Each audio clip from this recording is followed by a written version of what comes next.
It's Morning Express, and yes, this time we decided to go south. This gentleman here, we're actually just about to say something about I think we're music. celebrating Solo's dread, like... Nobody can stop reggae, but you know, Lucky Dube is always good. When you listen to him, you just know, talk about your roots. Plus, you don't have to be dread. Yeah, you to be a Rastafarian. To be a Rasta. You just picked a line from somewhere. You just picked a line from somewhere. You don't have Let's to just say I'm a reggae fan. So Great. both of you are reggae fans. Yeah, that makes the two of us. Oh, you were talking about that guy, and a number of years ago now.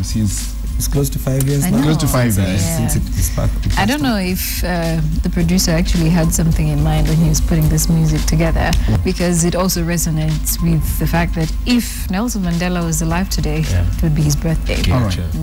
Cool. But how are you guys? How are you doing? We're cool. It's been a great week. Yeah. Many good things. A little bit sad story of the Malaysian airlines and stuff. Last night, yesterday for the matter, and so the mood is just there. But yeah, showbiz wise, things are good, and so much happening. And we're just talking about the Black Coffee South Africa in town for the big concert, the Bacardi concert tomorrow. Oh, that's interesting. Interesting. Something to look forward to. And if you just go to page 3, you would find so many other events happening this weekend. Traps happening at Allianz, a great Alliance Francais comedy of sorts. And it also happens to be Steven's birthday as well. Oh, so that one. It's so my little July weekend. birthdays are just too many. July birthdays are great. Birthdays, They're way too many, actually. It's a chilled month. It's relaxed. Yeah. Hakuna mambo mingi. So, how's your week been? No, been easy. The World Cup hangover still on. So really? I'm really having a hard time trying to figure out what to watch on TV right now. Okay, don't worry. There's the Kenyan Premier League at the moment. They say all men are back to the house, and the remote belongs to the woman now. It's like we're coming from a break.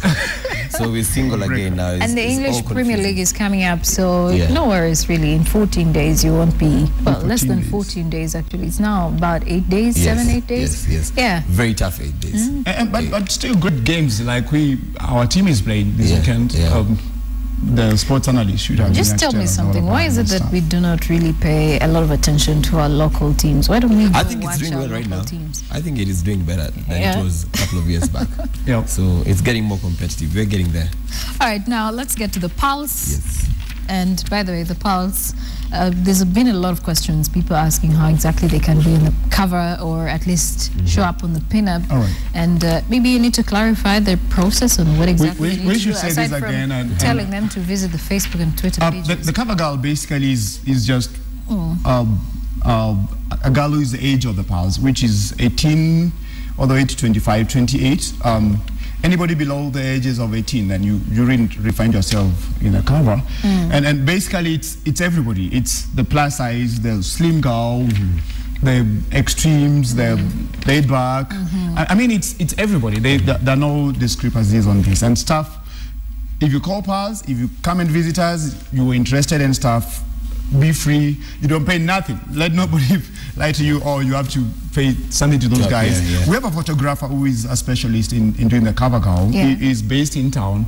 Our photographers, the Pews and the rest, are specialists in doing this. And so basically, once you avail yourself in the office or just mail us and tell us what you want, you will be guided on where to go and just become the cover girl.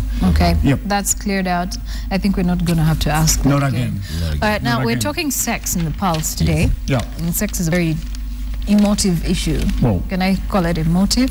Because it exudes a lot of different reactions when someone hears sex. You know, they're either comfortable or they're not comfortable. Most people are not. Most people act like they're not. Are you comfortable talking about sex? I'm comfortable talking about sex. Anything about sex? Anything about sex. Steve? From where we're coming from as a people, and from the morals and stuff that things we learn in maybe church, fundamental church, and family lifestyle. I think from where we're coming from, sex is a very hard thing to discuss. I don't remember ever sitting down with my parents talking about sex. I mean, you are supposed to understand and move on, or understand and keep off.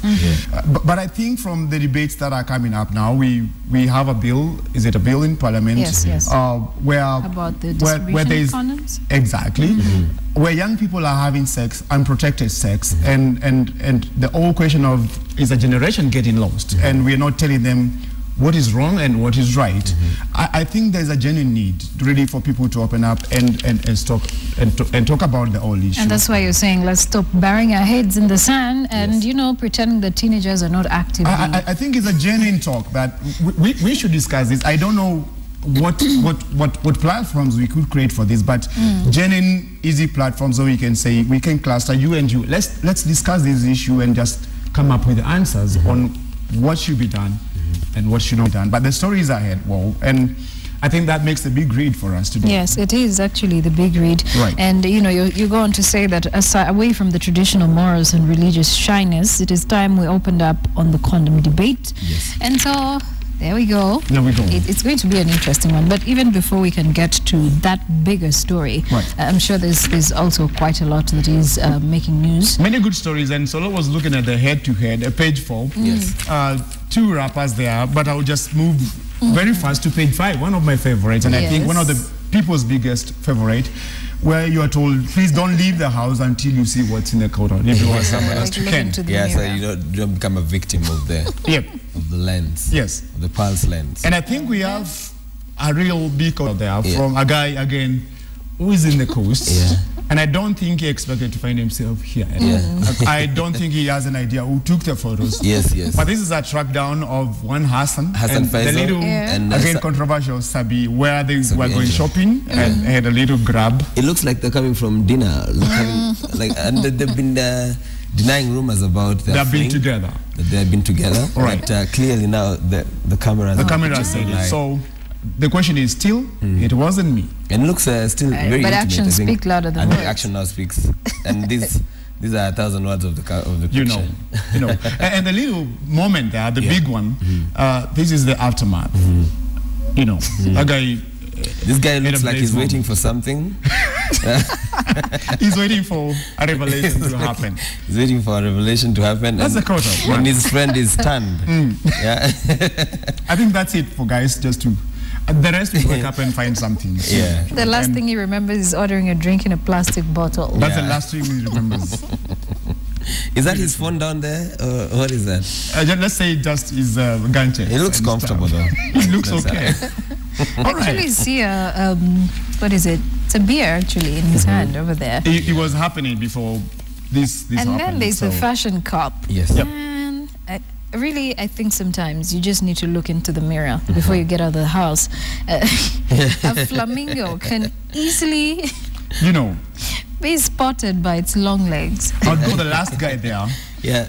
And I like the caption that we do there, but of course, one cannot fail.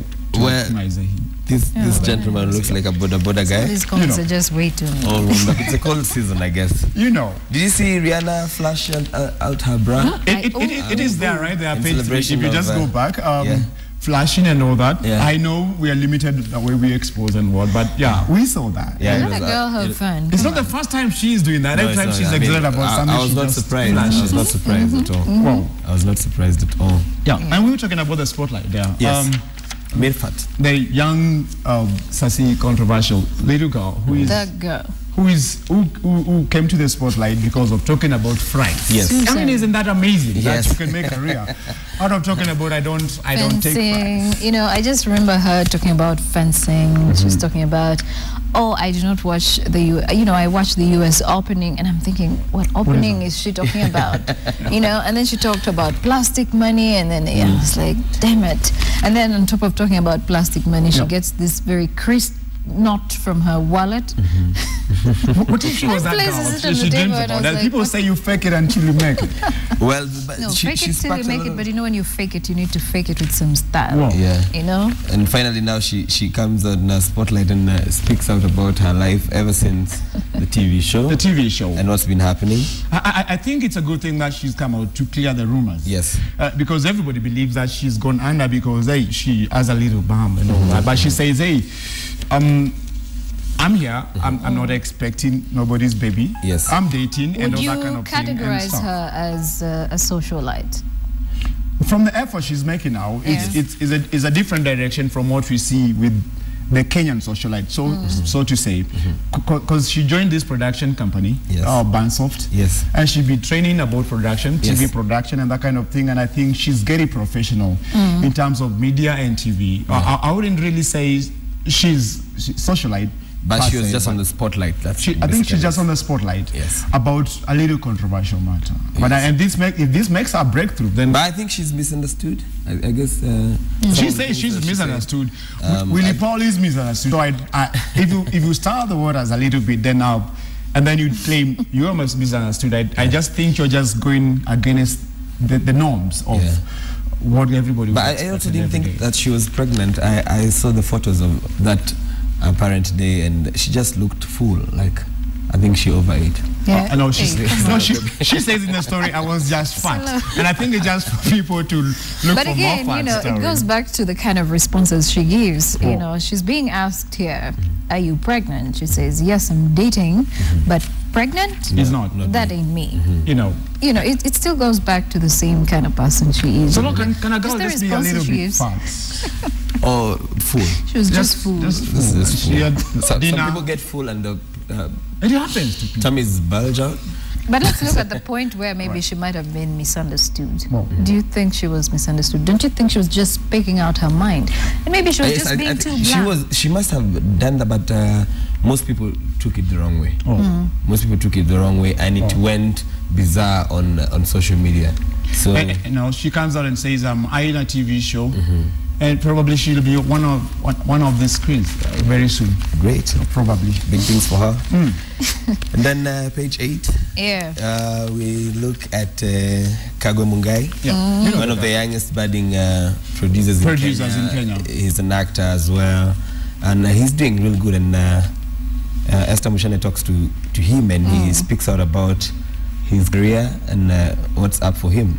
Right. What I like about the story and what comes out, this guy has studied what he's doing, and very few people know that. He's laid back kind of guy. He's not the kind of guy who would be found with the controversials for that matter. But he's very good in what he's doing. He's right now in Coke Studio and that kind of thing, where the best would be found. But very little is said about him.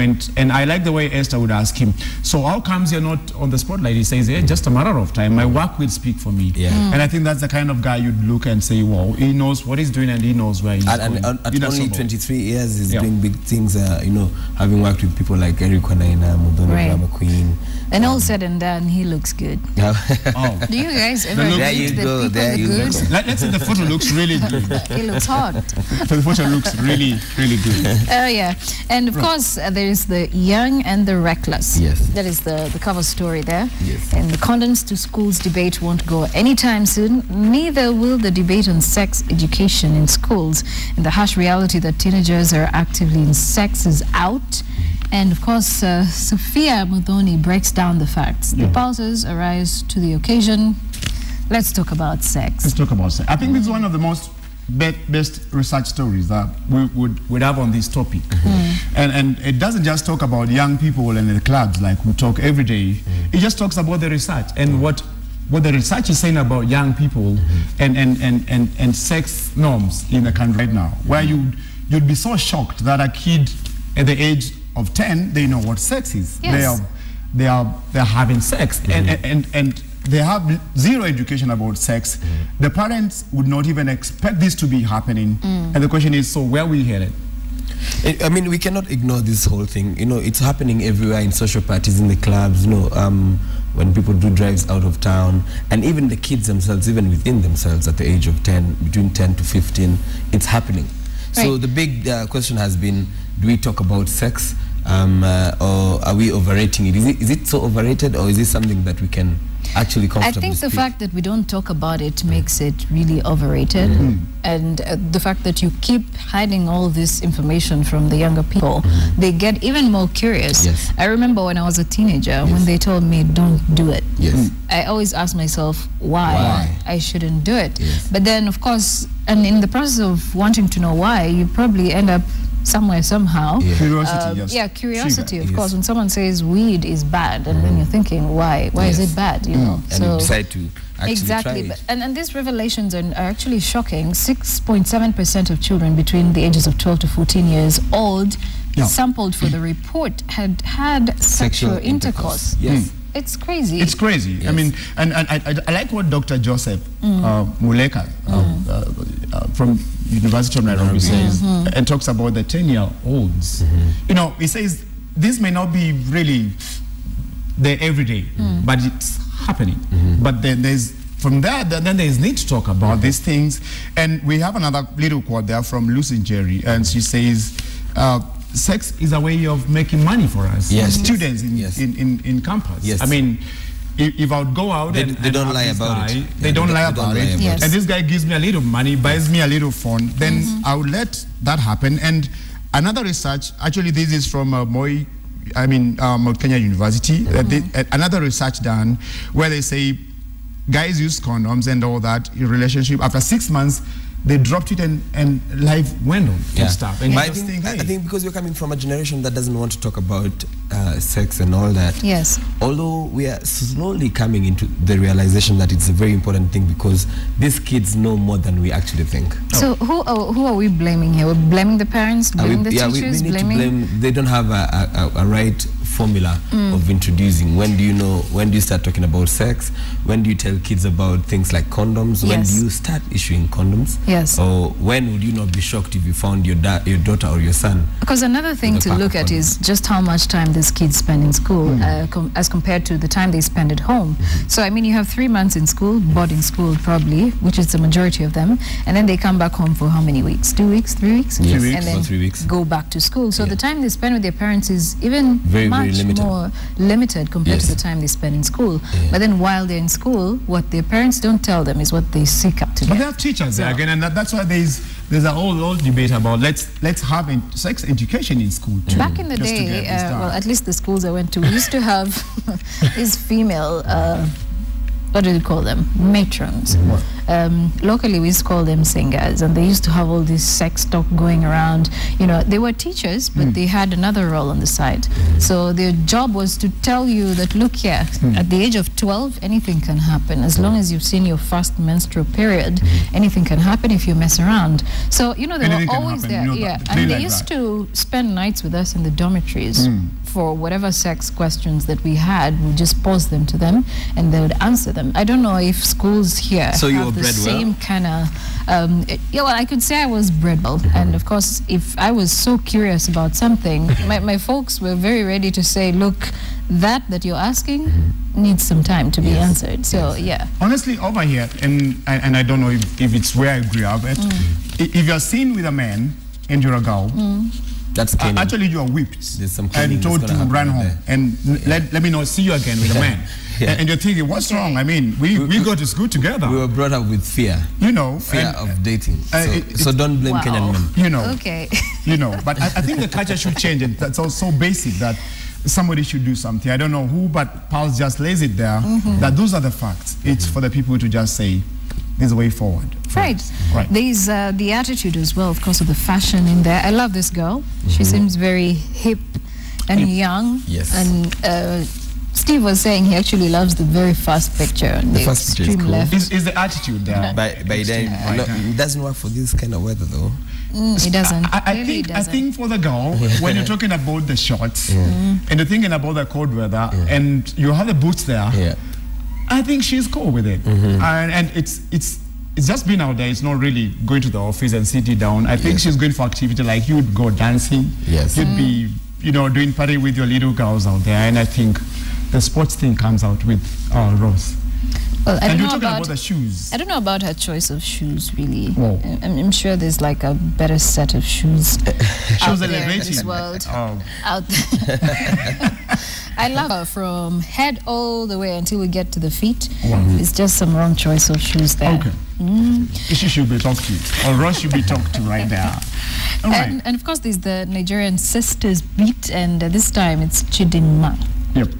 It's a whole bunch of them. Look, all those female artists from Nigeria. Yes. And he's been doing big, and Chidima was in the country last week. She's still around. That was the question. I'm still not sure. Yemi Alade was here as well. Yes. I think the only person who's not come amongst the big ones are people like Tiwa Savage. Tiwa Savage, I agree. I'm sure it's not going to be long before she's here. Not going to be long. She's here. And there's a whole migration of these Nigerian girls. Every time you mention them, they sound like Kenyan musicians now. When you talk Yemi, they say, that one, we were with her last weekend at Skylarks and stuff. And I think there's a whole shift. To an extent that you would forget who our Kenyan female singers are. You know, and that we cannot blame these ones for their aggressiveness just to market their music across the board. So are we giving them so much airtime as compared we're to not, our own we've Kenyan been invaded. artists? It's marketing. It's a marketing, and you can hardly ignore something that's good. I don't think we can blame them for what they're doing. And the industry cannot say the media is giving so much buzz to these guys, because if they're Johnny good music, they're all over and look at that image, packaging themselves well and stuff. And people like them, really. You cannot blame them for invading your space. But another key thing to note, they seem to really love Kenyan men. So I don't know what's up with our Kenyan sisters, but the Nigerian women are really appreciating. It used to be the Nigerian men really appreciating us now. I think it's safe that we can. So did you meet somebody who just confirmed that they're appreciating you? From the other side of the world. All right, let's really quickly move to the overheard. And there's of course a lot. The story actually in Pictorial that is drawing everyone's attention is about Rafton and Crystal wedding next week. Are we invited? A big wedding. I can assure you we are going. That one we are going, and we have the color schemes right for who, and so we are in the know. But there's been a whole buzz about Rafton and Crystal. I've been quite some time. They've been dating for, I would say, almost 10 years. Yeah, it's been a long time. And big story is, Pars has it. And there's been all this speculation because people know them, and people know they've been dating, and people know they've been recording together, people know they've been traveling together. So it's a question of when are these guys doing this, because he's a big man, and somebody comes out last week and says they are waiting tomorrow. And it happens that the person was duped, actually, because it wasn't happening tomorrow, it's happening next weekend. On Saturday. And even in today's press, in some sections of I would say, like they would say in the media, I would seen Rafton's wedding postponed. Really, it wasn't postponed. No, it was meant to be on the 26th. Some people just flash the information. And of course, have it right there. You have right there. Everybody is ready for this. I know they have a beautiful guest list at the Boma Hotel. I think they'll need really good guards to guard this place, because I know everybody in town will want to be there. Would want to be in this beautiful wedding. But sadly, it's only an invite-only affair. Celebrity weddings. It is. Okay. And we have another small one there of this young boy from Mombasa, Mutere, the guy who's creating the big buzz in Mombasa right now, who came out some few months ago and told pals, you know what, I don't know anything about women now, contrary to what we have just read. He spoke freely about sex. He spoke freely about sex. And he said he's a virgin at 27 And since then he's been getting calls, and everybody is saying we want a piece of Omutere. And now we're seeing him posing with 3 ladies. So I don't know whether the status has changed now. Well, the status always changes. When someone goes from nothing to something, the status has to change. But there's an interesting one here. A minister infected me with HIV. I mean, what it's a sad one. It's a very sad one. A sad one when I just think the blind piece should just be let be. But just to give a little bit of this, is this girl was an air hostess with one of the leading airlines. And a model. And this guy tells her, you know, I can get you a job. You don't have to stay there, you know, and promises her all that. Gives her some little money for some given time. Gets her baby according to her. And then from there drops her, and this happens. I mean, it's rather sad. And she says the guy doesn't want to talk to me anymore. I mean, another big situation. Yeah. Very sad one. Well, there we go. Can we sometimes mention their names? You know, sometimes you can mention the names, but it's just a sensitivity of it, and now the it public probably makes them more cautious.